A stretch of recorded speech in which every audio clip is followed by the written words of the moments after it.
Okay, there we go. Hi, everybody. Hi, Kimmie. Hi. How Hi. are you? Okay, it is recording. Yeah, I think it is. All right. So it's Kimmie and Lorina again, doing another video. We should probably do a few more of these, like a little more often. Putting I agree. sending it on a video. The summer is over. Oh my God, what an intense summer. Wow. Weather's finally a little better. For us in the desert, like we Yeah. all sort of dread it, you know? You know, yeah, it's sort of like you literally are like, you get cabin fever. It's not fun. Yeah, I have never wanted to move this badly from Phoenix before this summer. Yeah, and I've never had this happen where it's like, oh my God, the heat is so oppressive, I can't breathe. That's how it feels to me. And I've never had that happen where it's like, okay, I'll just get over it. I'll go, go inside, do something inside, and then just go be in your car, put on your air and just get there. But this year it's like, oh my God, I don't know. But we had a brutal summer here in Phoenix. Global warming, right?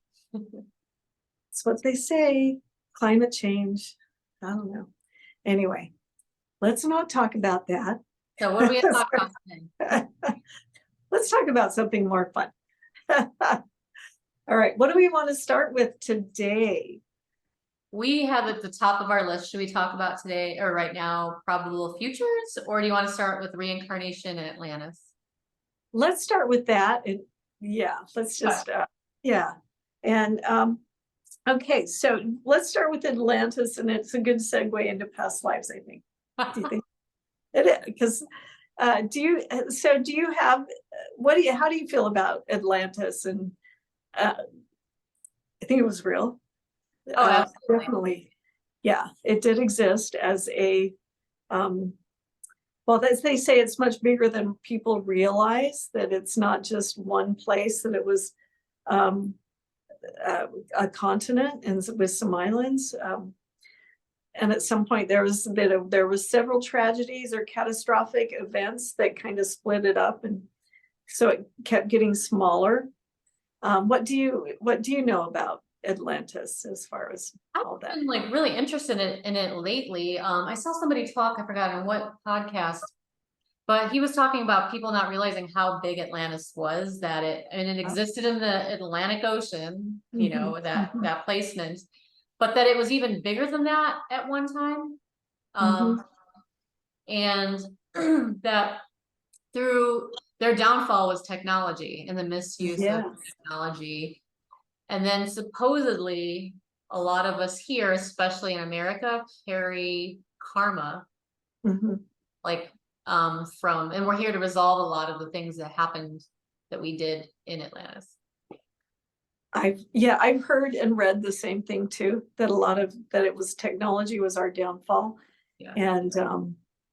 And that it's a very similar thing that we're dealing with now, as far as where we're going as society. And there are a lot of Atlanteans here, especially I think in the US specifically, but that they're probably all over the world, I'm sure. But yeah. And then when you talk about Atlantis, there's Lemuria too. So and that's over like where they say that the Hawaiian Islands are part of the old Lemuria. More of the Pacific side, right? Like yes. Like the Hawaiian Islands are and stuff. Yeah. Sorry, do you hear that beeping? I do not. Okay. Oh, good. Someone's trying to call me and it's not turned on, so it doesn't even make sense that that's happening. No, it happens to me all the time. All I know is with Atlantis too, I've always felt like such an aversion to the East Coast. Like I just wanted to move, like such a draw away from the East Coast to move west, and felt like there was always a heaviness. And I don't know if that's what I was always picking up. Was that Atlantean connection to the Yeah. Well, I definitely have a connection to Lemuria and the Hawaiian Islands. There's something just magical about that place. And that's what they say, that Lemurians, they were much more connected to, less to technology and more to a natural way of living. Yeah, and I believe that to be true. I don't have specific memories of Lemuria. Because I do have a lot of past life memory, but I do have memories of Atlantis, definitely. Didn't you have that one you talked about where you were being like initiated in a healing tradition or school, and then there was a teacher that had a lot of jealousy or something with you? I remember that. Yes, and you're bringing it back to me right now. That's right.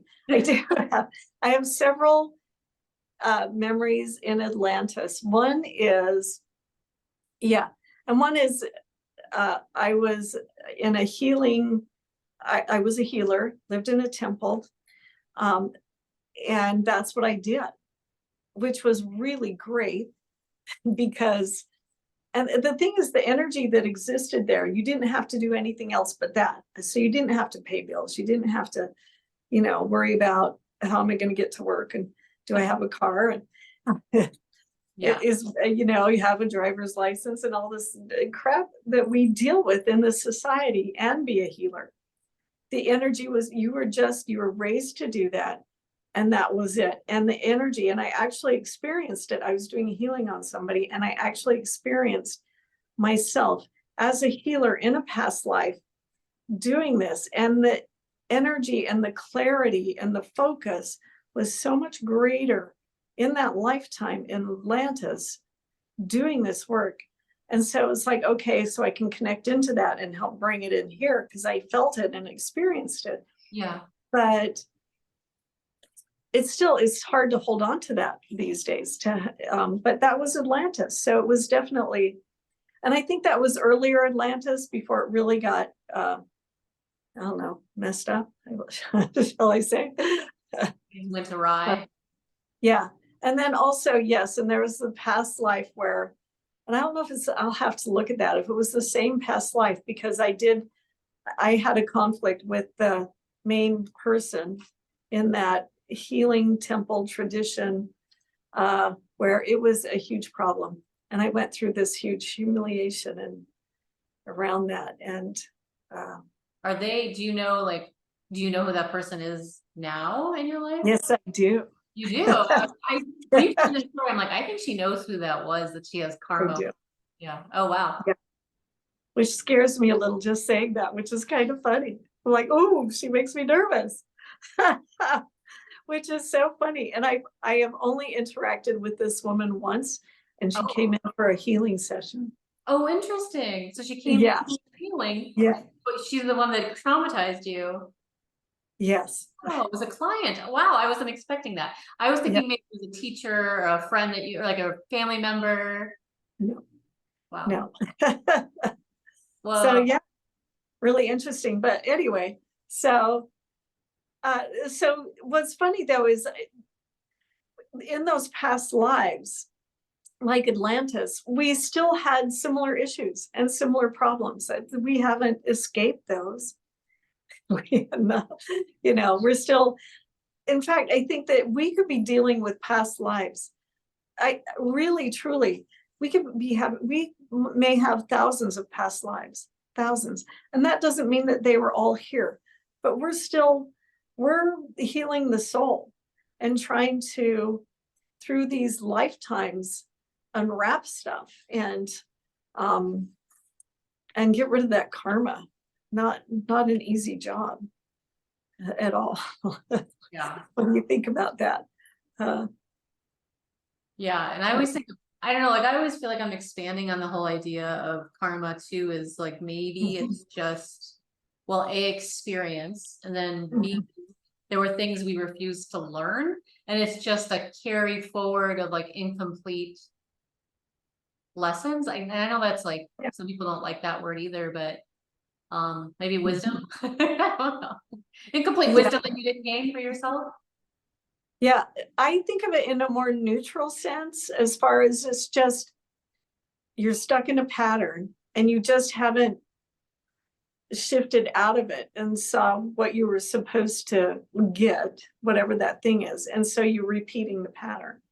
But in repeating the pattern, this energy is created around that. And sometimes it's really hard to break that. Right. Yeah. And also a lot of times from past lives that we've had so much heartbreak. I mean, I think that from what I've been learning, and I think seems very true to me, that we are walking around just a lot of souls who've been heartbroken over and over and over and over and over again. And we're trying to heal that. We're trying to regain a connection to our soul in a profound and powerful way, that as in that process, we start healing those pieces that hold us back from being our full self. So healing is not just like I have pain in my foot or my hip or whatever, it's or I have a disease. It's the soul Right. can be hurt and damaged. And it's from just so much abuse and trauma and heartbreak. Because when any trauma, and that can come in so many different ways. It's about how do you heal the soul from that? That's heartbreaking. Anytime our heart is broken, it not necessarily, but it can feel like we've been betrayed and betrayed. Yeah. Like through business partners. I mean, I had terrible business partners, so I can laugh about it now, and it's like, and it's disheartening, and that's the heart, that's the soul right there. Yeah. So the heart will start to, and this is what I've explored for myself, the heart is, our natural state is open-heartedness, right? Like, yes. and Yeah. And I'm not going to go into the details of Chinese medicine around this, but like what I realized is like pains and things I like, judgments I was holding on to was a false way I thought I was protecting myself. And the thought of dropping that experience was scary, because then if you reopen that means another opportunity that you basically just fear the repeat of. That's the pattern. Yeah. And it's like, yeah. Yeah. So you can, I was in a message circle, and I've been doing this new work. It's a lot of mantras. And I felt like, and this was like a mediumship psychic circle thing. And I felt my mother coming in, and other people's mothers were there that day. It was very interesting, or night. I suddenly felt like my heart was opening, like in such a big way that it was also like it was coming from up here down into my heart and kind of spreading open. And I felt this sense of love coming in, but it was so profound and so different that my soul, my ego, this is more my ego, I think, was going, no. Too new, too vulnerable, too much feeling. Oh my God, but it was profound. And I was being opened in a really pure way that was connected to the mother. And we all have a lot of mother stuff.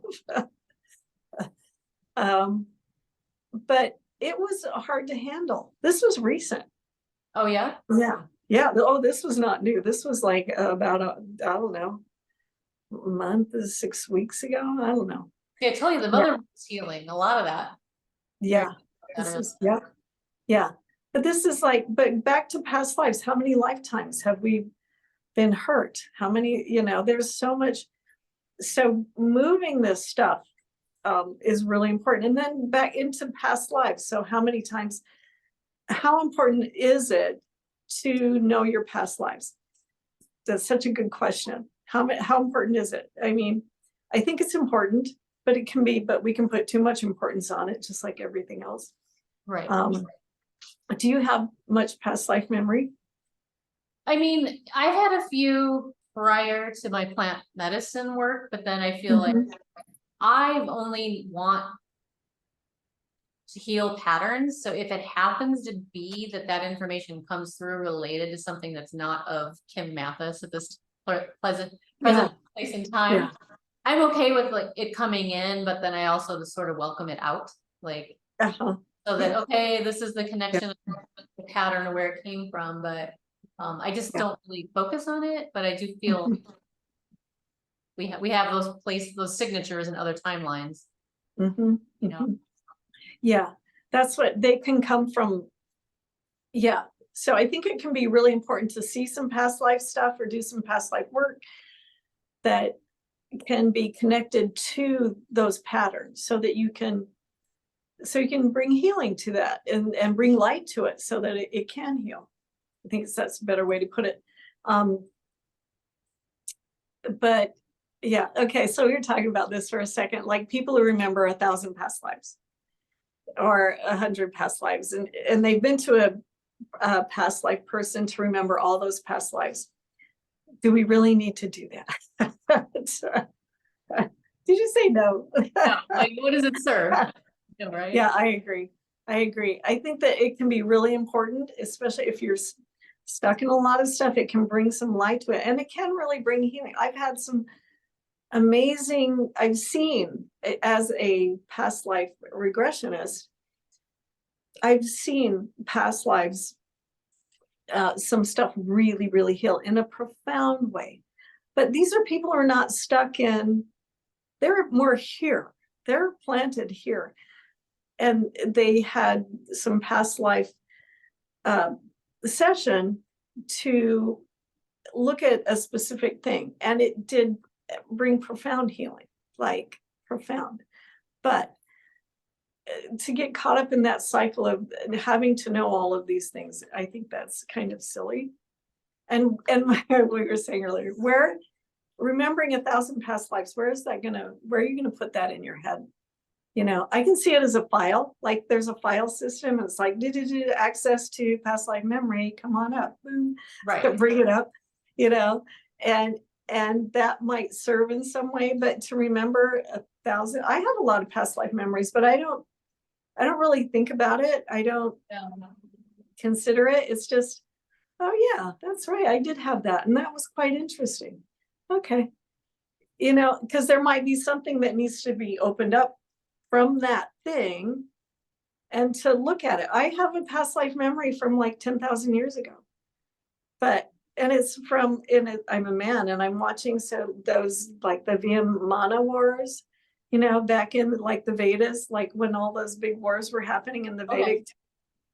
Yeah, I have past life memory of that, but it's very like just, and seeing the destruction, witnessing what was happening to the earth through these wars. That's what I remember, and standing there watching it and going, you know, kind of being overwhelmed by that. And just seeing it as a painful thing, seeing the destruction of that. So I remember that, but that was a momentary thing where that thing came up, and I can feel it just talking about it, the energy coming out. So probably some healing around that still happening, but it's just, but I don't get lost in it, and I don't need to know more. It's okay. If it comes up, then I'll see it. right. That's it. Exactly. Yeah. But doing plant medicine, like you were talking about, I think that you can have a lot of past life memories from doing that. Yeah. I mean, it wasn't a ton, but it was enough to, and you know, I hold a lot of neutrality inside of me in the sense of, I know that I have like, okay, so in order to get to where we are, me as Kim, and you as Lorina, like, I also had a big awareness that in the Tao, I have shadow and I have light. So ayahuasca is what I had worked with at the time. She's one of the couple, but with her, she brought through some really shadowy things that I think it was to bring me understanding more than healing, to pull me out of victimization. Because what she showed me was karma, and her viewpoint was just energy creation, right? And so she brought me to a lifetime where I had done some unsavory things. Yeah. Or I was a developed soul, you know, Right. that caused the trickle down through ancestral stuff all the way down to my family line. And oh wait, I take that back. It wasn't ayahuasca, it was peyote that showed me this. And Oh, wow. take that back. And what peyote said was, well, you started it. Now the gift is to complete it and finish it by healing it all. And so this is the full cycle of karma. Right. So that was really like, oh wow, like I get to be the angel and the demon in this experience of this Yeah. Yeah. of this trauma, this patterning.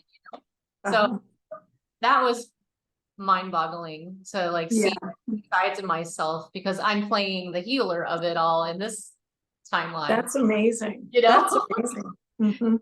So that's really cool. Yeah. Yeah, I saw myself once, I think I mentioned this before, like in a castle, and I'm gonna go murder someone. And I'm like, and when I saw it, I'm like, no, that's not me. that stuff's hard. I'm nice. I don't run off, but we have these sides. We have all these pieces to us that we've done these things. And I had no, like, I didn't feel bad about it. Oh no, I was like, I'm gonna go do this. I have to. That's it. Just strong determination to go murder someone. That's not me. So that was hard to see. But it's one of my past lives. And I was a woman too. I mean, it seems kind of uncommon. And I saw myself as I was a dark witch. I've been pretty dark. And I think that when it's come to any kind of witchcrafty things in this lifetime, like, I'm not interested. And I picked up some books, I've read some around witchcraft and doing sorcery, and I'm like, no, because I'm just not into it. I've done it.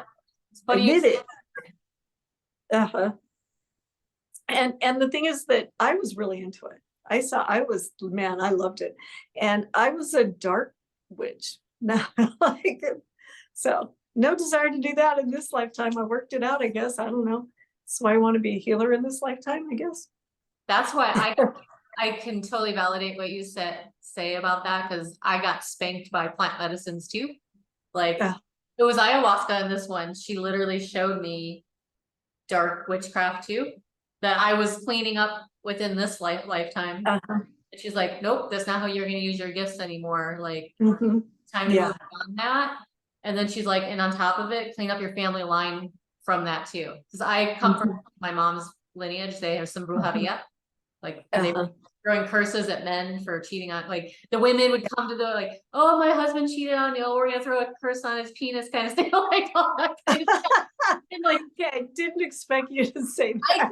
I know I laugh at it, but like, I was purging these curses and men that women had come to other women to, like, oh, make him break up with his girlfriend, kind of, like those kinds of things. And I was carrying them in my body from my great-great-great-grandmother. Wow. So that's a good thing to clear out. Wow. But yeah, it's time to move past that stuff. All that stuff is sort of wrapping up, I feel like. Yeah. So it's good to have kind of internal knowing of some of these things, but you don't need to get it wrapped up in it. And that's silly. Like, I mean, really, it's easier to move through that stuff than to like have 100 past life regression sessions. And I think that's unnecessary, but hey, go for it if you want to. Right. I just don't think it's necessary. That's just me. All right. There's a huge interest in the Akashic records right now too. So like, I think a lot of people approach the Akashic records to like heal their things that they can't figure out how to heal with their mind. Yeah. Yeah. Sure. And that's, I think the Akashic record readings can be kind of, that's soul level information and healing. And so it's not just past lives. It's soul. What is your soul? What's the progression of the soul? Why did you come into this lifetime? What did you come in to do? And all that can be really important information. Really important. Yeah. It's a part of healing the soul and getting information about what you're doing here. It's good stuff. It's all valuable too. Yeah. Yeah. It's all valuable. Yeah. What are we doing here? What are we doing now? What are we doing next here, Lorena? Yeah. Okay. So next, well, we have looking into the future. Looking into the future, probable time futures, looking into the future. Is there a consciousness shift going on? And we can also talk about how to look at timelines to see if you can see anything coming up. Yeah. So what do you think about probable future timelines? Because we both just watched this thing. One of them's Cliff High, and the other one was Probable Futures. The future forecasting group. What was that again? The future forecasting group and the which is remote viewing. Yeah. Des Smith and those guys. So they're talking about event coming up, probable event coming up, and that it might be able to change, which is an interesting thing to talk about. So probable, it's probable. So they're all seeing this thing coming in the future that may or may not happen, but they're all kind of seeing something that seems similar. That if enough, and they're actually saying that if enough people know about it, maybe it won't happen because enough consciousness is brought into seeing a possibility that somehow enough consciousness is coming in that it won't happen. What do you think about that? That's interesting. It feels overwhelming, like when I hear them talk about it, like, and not to like divulge, but it's like a big shifting event like 9/11 was. Yeah. But I'm also a firm believer that like we can change things, but it's going to have to be in numbers. Yeah. There's and they don't know a higher purpose to it. I try and trust that there's a higher purpose if it does happen. But it's the thing is about remote viewing, and this is remote viewing and looking at future events.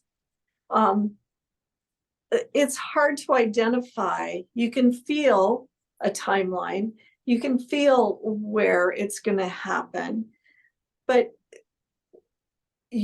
what you can't define is exactly what it is and where it's going to be. Like, and this is remote viewing. This is what I'm talking about, not Nostradamus kind of stuff. This is well, he was kind of probably a remote. It could have been called a remote viewer, right?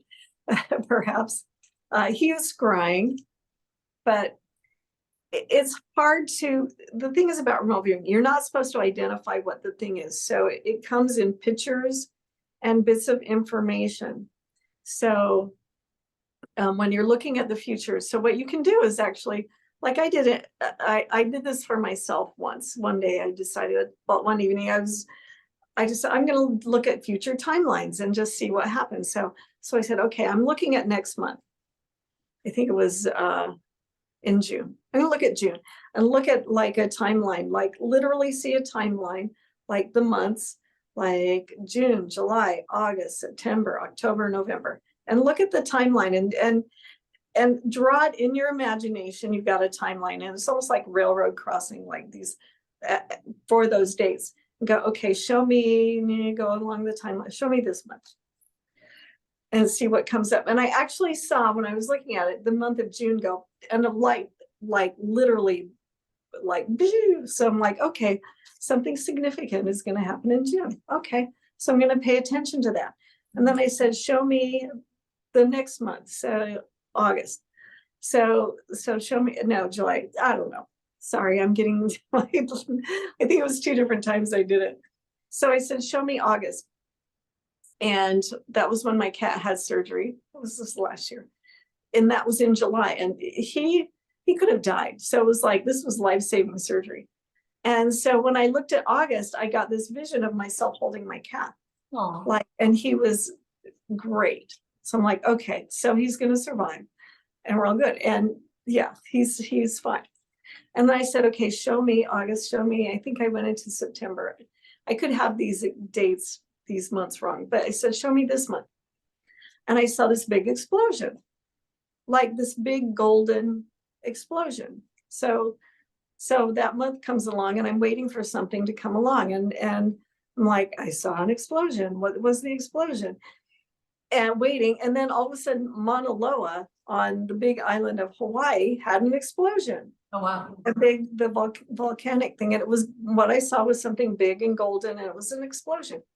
So, but I could not identify when I saw this thing. But I was doing a very simple exercise. I couldn't identify where it was. I just saw an explosion. And I did get the month right. So you can actually do this as an exercise. You can go, okay, show me a timeline. Show me this month. Show me this month.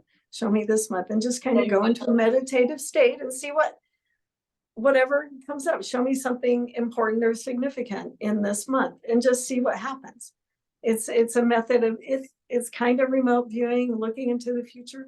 But the thing about when you're doing that kind of stuff, it's hard to pinpoint, especially bigger events, the exact date and the location and what the thing is. Like I saw an explosion. I had no idea it was a volcano.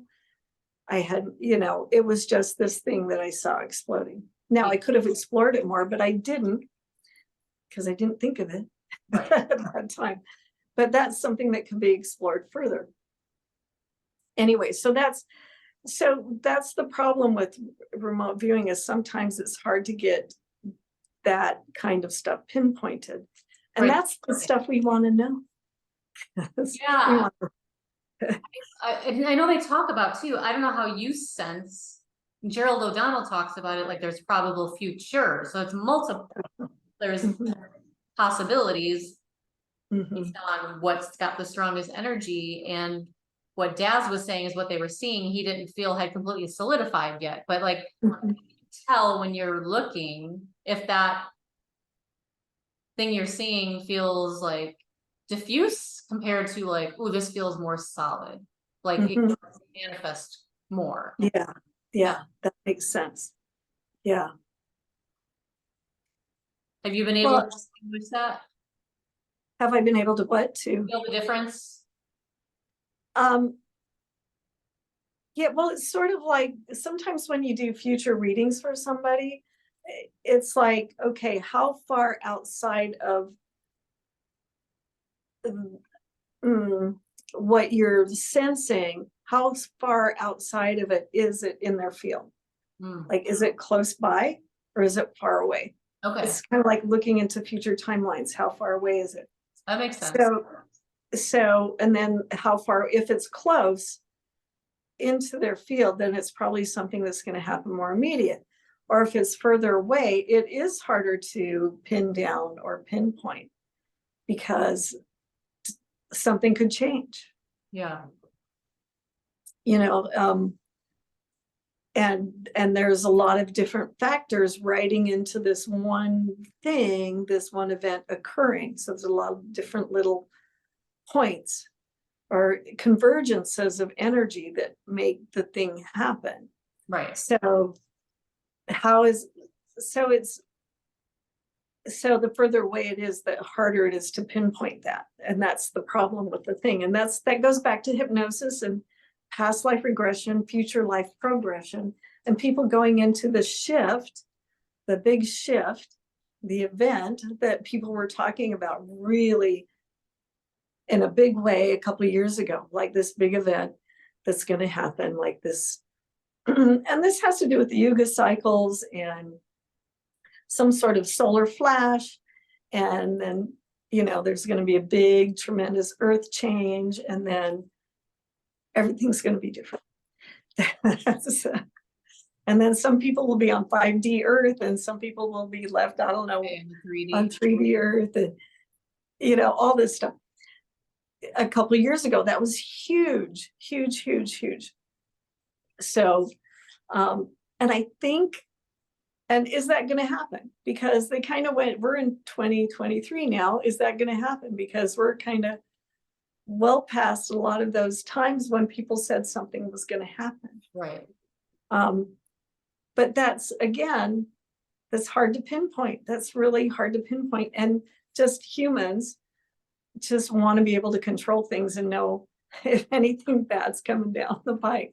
True. And anyway, that was really big back in like I don't know, 2019, 2020.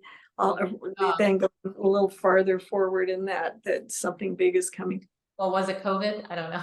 But we have 1 minute left. Okay. Well, I think we had a good conversation. Yeah. I don't think it was COVID.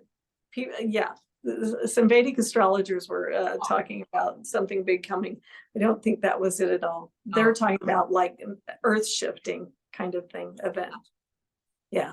Anyway, so I guess we're going to close up really quickly. I just didn't want it to shut down on everybody. Okay. All right. Well, have a great day, everybody. I hope you enjoyed this video. Like, comment, subscribe. Gotta say it. And anyway, have a great day. Bye, Kimmie. Bye, guys. All right.